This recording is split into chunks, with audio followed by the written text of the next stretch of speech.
Welcome to the Dynamic Entrepreneurs. I'm your hostess, Jenny Edwards. And today I've got an amazing, electrifying guest, Lou Diamond. What's up, Lou? It sounds great. It sounds like a game show host. That sounds just so Yeah. awesome. Well, Hi, with a Jenny. name How are like you? Lou Diamond, I mean, you got to roll with You absolutely do. that. Awesome. So let me tell you a little bit about Lou. He is a connector, a motivator, an entrepreneur, a leader, and a thriver. For over 25 years, he's been a top sales performer, keynote speaker, and performance coach. He is also the CEO of Thrive. I love that word. A company focused on helping brands become even more amazing through the power of connecting. When he isn't speaking or working on his top rated Thrive Loud podcast, he's also watching his kids grow up too fast. I totally relate. Obsessing over how bad his sports teams are and listening to country music and playing some not so great golf. Helping us connect to thrive, please join me in welcoming from New York City, best-selling author, podcaster, and former club DJ, Lou Diamond. What's up? What is up, Jenny? How are you? So excited to be here. I like being dynamic. Yay! Really You are so dynamic. cool. Definitely. So tell us a little bit more about what you do. Well, as you read, I love the power of connecting. And general belief is I work with the most amazing companies and individuals and help them thrive through connecting. So I help businesses with their business development, helping to connect them to their customers, their marketing, helping to connect their voice and their message about their brand, and with leaders to help to connect internally to their team and their people. So people have me and my colleagues come in, and they're all about us trying to figure out the best ways that we can thrive each and every day. So it sounded like the sound of God for a second there. But all of that being said, I'm a speaker and a consultant, and I work with these pretty amazing companies and pretty cool things to do to get them to that next level. That's great. That's That's the high great. level. Yeah, Helping people thrive. exactly. So what really made you want to do this type of work, this kind of, business development, probably some personal development in there? Like, was there something that you were doing in your Mhm. life that you were like, this is not working, or this is not how I want to live my life, or I want to thrive? I think to think about it is I'd always been really good at working with great clients and great customers. As you read in that intro, I was a top salesperson. I worked on Wall Street for a really long time. I also worked way before when the internet first came out. I was helping customers with their clients and their businesses grow and all of that type of stuff. So when I realized I was really good at doing that, what I didn't realize it was how I was doing it that was so unique and different in the way that I work. Most typical methods or relationships, I'm always that person who was very likable. People come to meet me and I try to get to know them right away. And I carried a lot of those skills over into the workplace. What I didn't realize is that not everybody else had the same thing that I did. I just thought this was me being me. So one day I actually was kind of moonlighting. This is when I was working on Wall Street and I was helping a company grow and develop. And what I ended up doing was helping a guy at a conference, and he watched me in action and he saw the way that I spoke to people, the way that I tried to help relate him and his business to all of these targets and clients he was going after. And after an incredibly successful conference, the two of us were flying back and he said to me, "Do you know that what you do is so unique? You need to tell everyone about it." And I'm like, "Well, how should I go about doing that?" He goes, "I think you need to write it down." And came to my mind and my brain, and not too far thereafter, Master the Art of Connecting, the book that I wrote, was born. And I shared basically this concept that I have that to connect and to thrive, which by the way, go hand in hand. You cannot thrive without truly powerful connections. You have to work on something that's called your connecting core. And what I Mm. really do when I speak and when I talk with people is I basically go through the different muscles that you have on how you can connect better. And when you work on these specific muscles, you grow the way that you relate to certain people. You embody more about what you do better. And you can work, it sounds really weird, but you can work on becoming more likable and connectable. And that is what I do. So these messages and practices are not just in the individual one-on-one or how you can be coached and how you can be led. What it also is the way you should be communicating and speaking to your clients, the emails that you can be sending. How about the way you need to be when you present on stage or in a podcast? All of that relates in exactly how you need to be when you have to try and thrive. I love that. Yeah, the power of connection. Exactly. That's really important too, because it's really the connection that builds trust. So when people can see that, the relatability and, what aspects of your personality, help connect to them and help bring them up or motivate them too, to taking, the next step. You could even take it to the next level and say, what are the things you should be saying to certain people? What is the messages you need to be delivering and how you can work on that? I've worked a lot with companies. When you're so busy working on your day-to-day business and trying to grow businesses and customers, you can kind of use the previous successes that have helped you get there, and you can constantly get new people in to help get that message. Jenny, the truth is, though, that a lot of the way you think about your clients, your message, your people, the way that you outwardly work or work together, not just make it about the me, make it about the we. And if you do that, you're actually starting to understand that by helping those others' needs first, you're going to deliver a much better solution. So creating that culture, that connecting culture, is the type of place that people need to get to. And what's funny is you can get lost with that. You can do a bunch of things without even realizing you're doing it. And you can start to, perfectly pun intended, disconnecting from those that you're trying to connect to. I'll use a perfect example. One of the best things that I do is I do this whole thing on the rules of the devices we use, right? So think about a phone, sending a text message, sending an email, having a video call, meeting someone in person, right? And if you think about it, we used to know certain rules. You and I right now are doing this via Zoom and we're having a conversation and people are listening and watching us. But if it was just you and me, we would have this meeting to see one another because it probably was pretty important, or maybe we needed to show each other something real important. How many times have you received one of those texts where you get the phone and you start scrolling page after page after page because somebody had this brain explosion and they decided to text it to you, which isn't really what it's supposed to be. So I actually teach all of the little rules that are going to keep you connected better with your devices. Like my biggest role is they call it 3, 2, 1. Do you want to hear it? Should we go through it? Because 3, 2, 1 is a lot of fun. Okay. 3, and that is no text should exceed 3 sentences, ever. Think about a text message when you get it. If you saw one that you had to scroll, you're not even going to read it. We don't read anymore. We actually get messages and we look at them and we're like, okay, this is ridiculous. I don't need to go up and down. But if it's more than 3 sentences, you shouldn't. That's the maximum of a text. If it's more than that, it needs to be an email. An email can't have more than 2 main points. I want to make this clear. An email should have 2 points. It should address one particular point that you're talking about and maybe one you address later. Anything else in that email that's longer is going to get lost and not read. I also have email rules, like specifically no scrolling in an email. No matter it's the window on your phone, one sentence paragraphs. Yeah, one sentence paragraphs or a clear call to action. It's like an email is a command. So that's the 3, that's the 2, and now the 1. And the 1 is this. And the 1 is any phone conversation that is going to exceed 1/2 hour needs to be an in-person meeting, right? So what we're doing is we're driving from those devices, from your phone to your email to talking on the phone or being on a video call to meeting someone in person. Our goal is always, we can't all meet together and be together in every single meeting. It just doesn't work that way. But we should use our devices so we're not distracting it. There is nothing worse in the world and nothing more disconnecting than the person that sends an email that literally is 16 pages long and now 12 other people are copying it, and you're copying all these different people. You may have forgotten to copy somebody in there and they're totally lost and they're reading it and they're spending all their day doing that.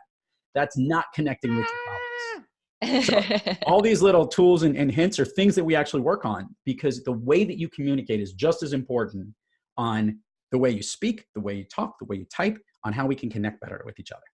Awesome. Yeah, that's great for the messaging. Thank you for sharing that. I love You're the welcome. 3-2-1. So then what insights would you, well, first I'm going to pause and I'm going to say to our viewers, I like that. Vogue, Vogue. Yes. So to our viewers, if you're watching right now, take a look, take Lou's advice and look at what messaging you're putting out there and how you're sharing it so it can really land in your viewers, your followers, inboxes, texting, however you're sharing that the right way so that they're really taking in the necessities or the benefits of your message, like to a deeper level. So you're not Yep. just making it too fluffy. Exactly. So Lou, what would you share as your insights for them to monetize their Yep. message, or what's worked for you? So I have a sign off that I do on my podcast show, which is be brief, be bright, be gone. And I recognize that this is actually a way to monetize all of this. When you think about not only monetizing on everything that you do or communicate and how it could potentially bring you business, let's think about how it's going to save you time and money as well. So all those, if I send a message, let's use that email where I spend half an hour trying to figure out the right message to craft, when reality is email has always been terrible because it's a one-way conversation. Conversations are better for connecting. We want to get to the place where we can speak and see each other faster. And in fact, that's what we do. So all your communication should be brief, really short and compact, and get the message where you need to. Bright, one really good component of what you're trying to do there, and then be gone and go do what you need to do. And then you can go focus on spending more money on closing your clients and working with them. You should always be looking at all your communications in ways that are not going to waste time. So I love thinking about that because we have to spend time to do this. We have to expend energy in getting the profits that we deal with. This also does something incredibly important. My biggest lesson for every sales force that I've ever worked with is we will lose most of the time. You do not win all of the things that you go after. The old baseball rule, right? The best baseball players fail 70% of the time and they only get 3 hits out of 10. Well, that's true for sales. You get 3 hits out of 10. That's actually pretty spectacular. The key thing for monetizing everything you do and connecting, and why you need to be brief and bright and gone, is that you need to get to know faster. You need to get to the point that somebody is not going to be the one to do business with you, so you do not spend any time drilling down where there isn't any money at the end of it. You have to focus on the ones where the greatest opportunities are. Now, this is a skill and an art that it takes time from working on, but asking great questions will get you those answers faster. So I love saying this, that all those forms of communication that you use, that you may have spent hours on saying, I wrote this great email that's going to help bring us new business. Yeah, it was 12 pages long. Nobody actually read it, and no one really cared. Get them to speak, because if you have some message that's really great or a service that somebody needs and they want to connect with you, that's who they're going to do business with. So expedite your entire timeline to save money in every way that you communicate with people to get to the no's faster so you can get more yeses. Ooh, I love it. All right, get to the no faster. Yes, and stay focused. Awesome. I love that. Yeah, because clarity leads to power. And by having that clarity of the messaging, getting to the point and getting to the no, which will allow you to get to the yes faster, find those 3 out of 10. That's awesome for sales, for sure, for your conversion. And, taking Lou's advice about this. I know one of the things that I've heard a lot of leaders talking about, especially over the last couple of years, is like fail faster. Yeah. How quickly can you fail so that you can get to the wins, and you learn so much in the process, like learning what are those powerful questions that you're asking your clients or your prospective clients, which things do people respond to? I'll take 2 points. Yeah, go ahead, go. Yeah, so just 2 points to that, to the failing faster part and learning from those failures. Just because you lost doesn't mean you need to throw your entire process on how you've done something out the window. In fact, I one time went to try to bid for a particular speaking gig. And I had such a great connection with this particular company. They were looking for a certain type of speaker that talked about connecting. So I was really excited, and I made it to the final round, and they chose not me. They went with somebody else. So afterwards, I did have a follow-up with them. I said, look, I'd love to know. I always want to know what I can do better so that I can try and get the gig. They go, to be totally honest, we wanted to hire you, but we just had 2 guys in a row, 2 years in a row at this event. And we have more women in our company than not. And it started to look a little different. And we wanted a woman to speak. He goes, but we would love to speak to you potentially about doing something next year because we want to vary it up a little bit. And I said, that's great. I can't really change my gender that quickly. So I could put on a wig and do something like that, but it won't make a difference. But it was really important because it didn't change the way that I needed to do something, but I found out why. And that's great. I couldn't win that situation, but it does give me opportunities to know that there's a new one down the road. Yeah. I have another monetizing thing if you want me to share really quickly. Okay. See this thing right here, this microphone, you and I both have one. Both of us have podcast shows that we're promoting and we're really excited about. I'm going to tell every one of your listeners right now how they can make more money by listening to podcasts. Yes, please. Okay. Yes. Literally by listening. Okay. In your industry and whatever you do, whatever your industry is, there's probably a company that you're trying to do business with. And there's probably a leader at that company that has been on a podcast show within the last year or 2 years, whatever it might be. What I want you to do is find that person or that company, CEO of company ABC, and podcast. And you're going to go see that maybe they were on Jenny's show, maybe they were on Lou's show, and they're going to be a guest on that particular show, and you can now go listen to their episode. Okay, how am I going to make money out of this? Here's how. 1, you're going to hear all the things in a 30-minute interview that you can't get anywhere else. They can't say it on their website. It's just all marketing spin. If they were on CNBC or some news channel, they're only on for 2 minutes. You're not really getting a lot.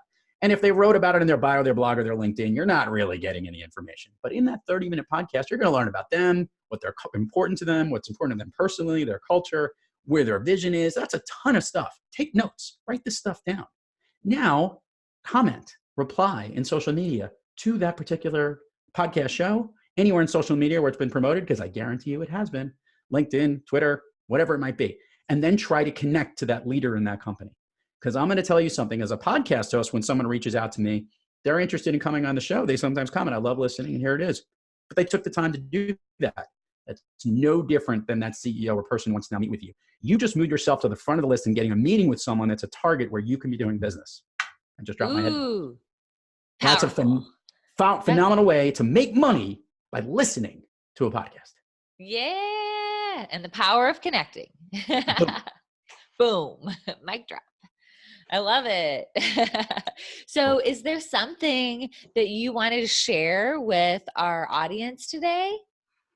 That's like the shameless plug thing that I can offer for your listeners. Is that what this is, Jenny? Yes, please. Bring it. So first of all, 2 things. 1, go to thriveloud.com, subscribe, or anywhere on social media, find at ThriveLoud, you'll find me. And here's what I offer to my people, which is a great offer for everything that's out there.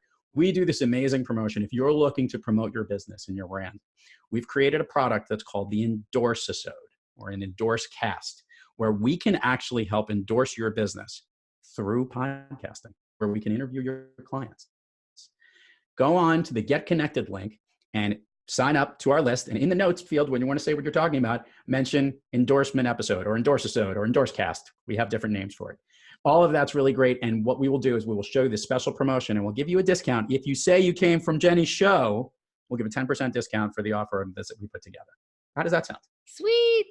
That's awesome. Great. Yeah, I love that idea and what you're creating to help people monetize their message in another way. And it's a really smooth way because guess who says the best things about you? Your best clients. And let's get them to have a third-party person actually capture it. And we capture it in a way that is unique that no one else is doing. So I highly recommend it. Come and check it out. It's a great way to grow your business and use your referrals to really maximize new revenue opportunities, to connect with other clients. Endorses it. Endorsements, third-party endorsements, and connection, and building trust, and adding credibility. Woo! It's awesome. That's electrifying. Cool. Thank you so much for sharing that. We'll put the link on this show and also in the emails too. Spectacular. Does everyone think I should get a hat just like Jenny does? I think I would. Yeah, you could totally rock the hats. I could rock the berets. Yeah, I think we could try it. Cool. So if you've been watching this, you've learned some really valuable insights from Lou about the power of connection. And, I invite you to look at your specific industry, because maybe there's some gaps in that. Like you were mentioning, Lou, about, when you were doing things on Wall Street and, in different types of environments where, maybe there's not as much connection, if it's a more male dominated versus, what I mean with the different dynamics of people.